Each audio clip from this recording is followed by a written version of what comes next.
Hey everybody, Scout Crafty here again. It's Wednesday, midweek Wednesday, and it might be a little bit of a short episode today because I'm still behind on getting all my Christmas gifts, acquired and finished.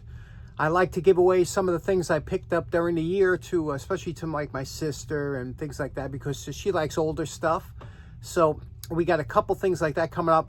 One of the projects we're going to be starting on is a project I picked up during the year, but I've been procrastinating, putting it off, so I got to get it done now. Let's go check out what that is. Okay, so as you know, I didn't think I was, but you pointed out I'm a collector of banks. I have a bunch of different types, but what I wanted to do is I bought this for my sister. My sister for Christmas is coming up, and also her birthday is on Christmas, and I said, you know what? She likes Humpty Dumpty. I bought her a figurine a couple of years ago, Humpty Dumpty. She always liked it ever since it was a kid. It was just something she has around the house. And only certain ones, not the creepy looking ones. For those of you who don't know what Humpty Dumpty is, a character from English literature.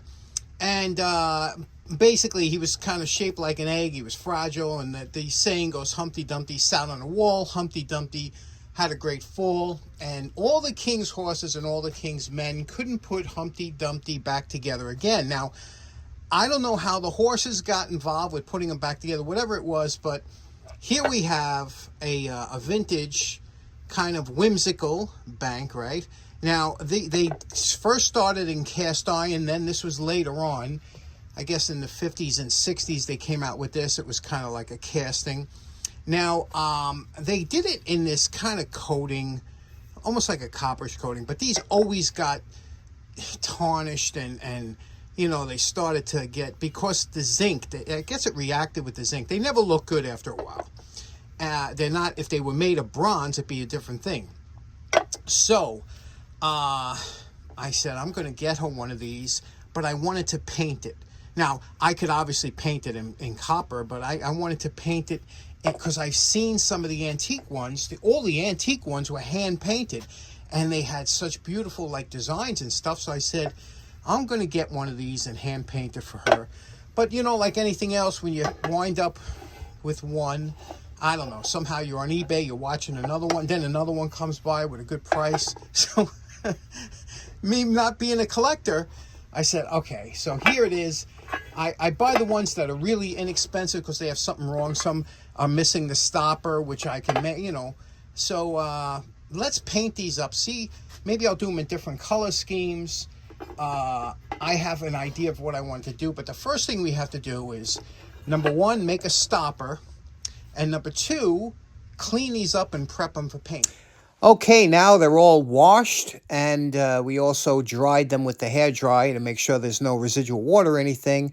Now we wiped them down with a little isopropyl alcohol, and now what we're going to do is we're going to take them over and prime them. Okay, now they've all been prepped and primed, and you can see already, I think they already look better in primer, because you could see all the wonderful details of how this sculpture was made. Notice the feet here. Notice they have little cuffs here on their jacket. Now, here's where you have to determine what colors you're going to use and how you're going to paint this. Now, I already had some color schemes in my head, but I've been looking through some of the antique banks that they had and how they were painted originally from the factory. And some things I like, some things I didn't. A lot of them had these makeshift eyebrows that they would put over here when you could see it's clearly his eyebrows are cast into the mold. So I would like to stay in with the practice of what the original sculptor had in mind. If you look at the eyes here, you could see here it looks like three positions. The first one obviously is the pupil, that little hole in the middle.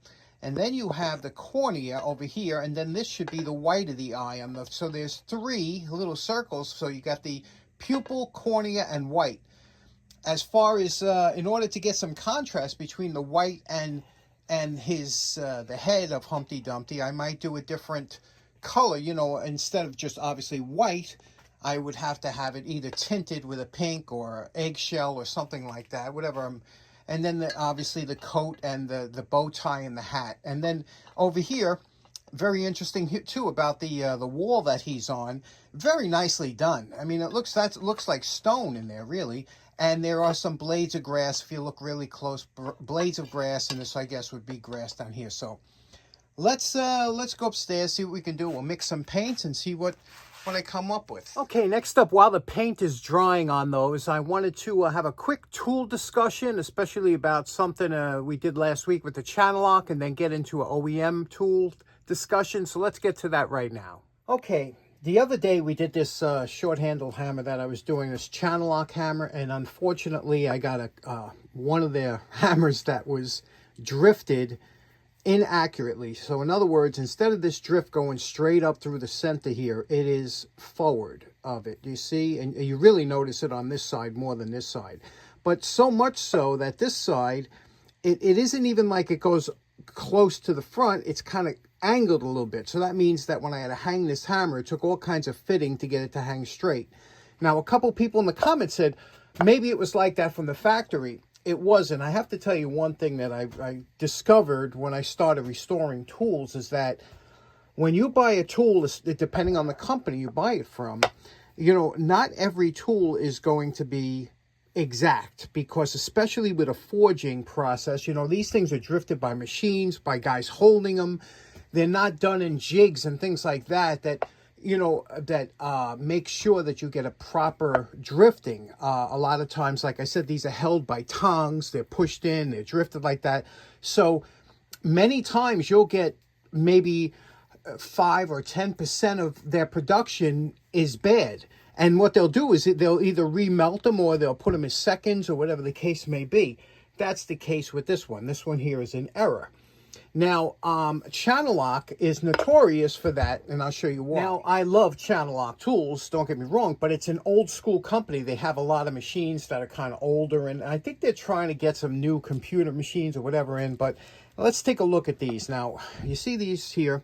This is their high leverage side cutter pliers. Now, you look at these pliers and you say, let's take a look at the fit and finish. You say, okay.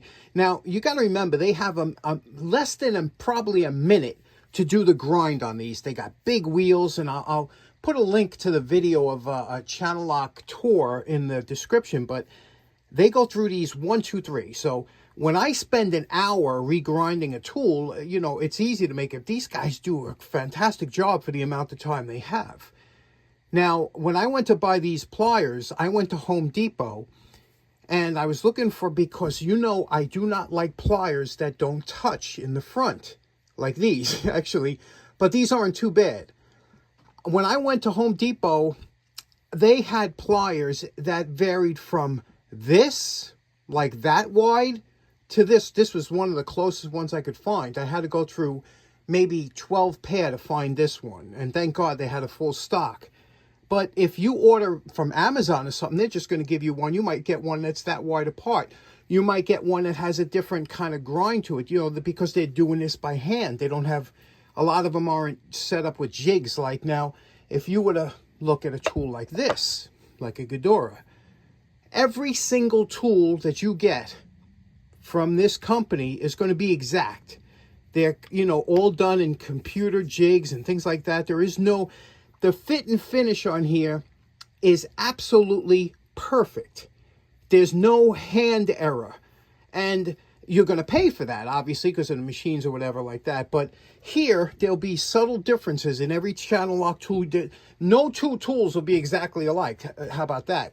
So if you ever are going to buy a channel, like even this grind here across, it might be off. It might be crooked a little bit. If that's going to bother you, you know, the best thing to do when you're buying channel lock is to go to Home Depot, where they have a bunch, and look through them and pick out the one that you like I did, to get one that closes closer than the other ones did. This, if you look at any of the same plier, you'll see a lot of them are open about that wide.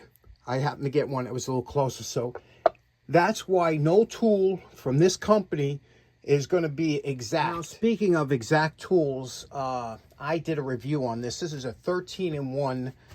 It has 13 different functions, this screwdriver. And you can see the model here, 22588. It is an OEM Tools screwdriver, available at Amazon for under $13. absolutely fantastic. My buddy Reggie on the road over in the UK, Reggie, this is one of his favorite tools. He bought one, he loved it so much, he got another one because first of all, the color. We all like that green, right? That beautiful green is just fantastic. If you like green, there aren't too many colors that you get this tool in.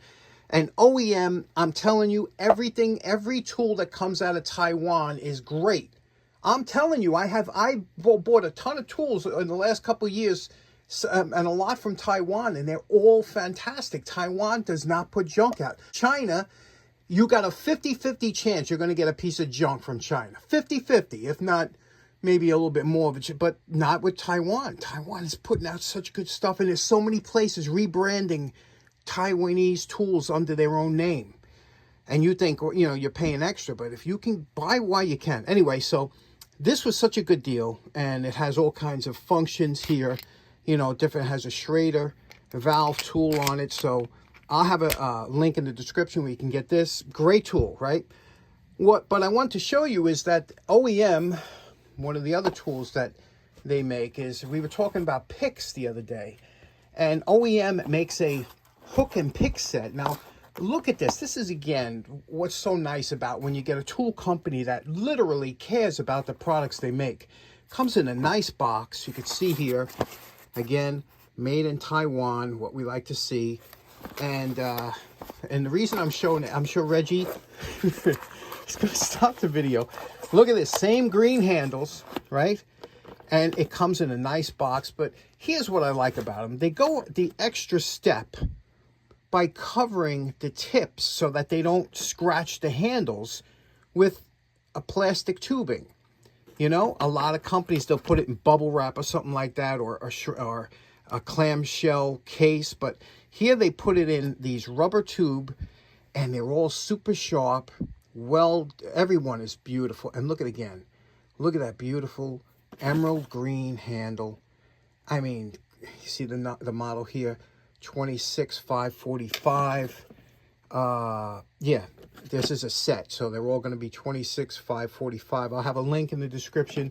Again, if you don't have a pick set, they come in so handy for so many things. There's all different styles here to get in, and bends, and just beautiful, aren't they? Now, my favorite part. Remember what these banks looked like originally before we started. And we're calling this project done. You can see the color scheme I went with here. You can see the what we did. Painted it in acrylic paint, and I clear coated the entire thing. I tried to keep it kind of the original, the way that the guy that sculpted it would have liked it.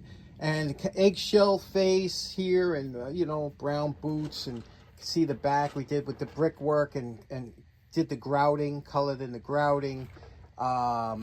And that's it. I'm liking it. I like the look. I like the color. So hopefully my sister will like it, right? But there we go. We knocked out 3. These take a long time to do because, you have to, each color has to dry before you go to the next. And getting all the little details in there, you got to use a thin brush. But there we go. What do you think? Do you like them better bronze? Do you like them better copper? Do you like them better primer? Or do you you can have any color you want. That's the beauty of dealing with antiques. Okay, so in closing, like I said, we have a little bit of a short video today because I'm sure, like you, I have a lot of holiday shopping and wrapping and things like that I have to do. But we'll be okay. The day after Christmas, I'm sure everything will be fine. I'll be relaxed again. I hope you are enjoying the pre-holiday rush. Thanks so much for tuning in. Take care now. Bye-bye.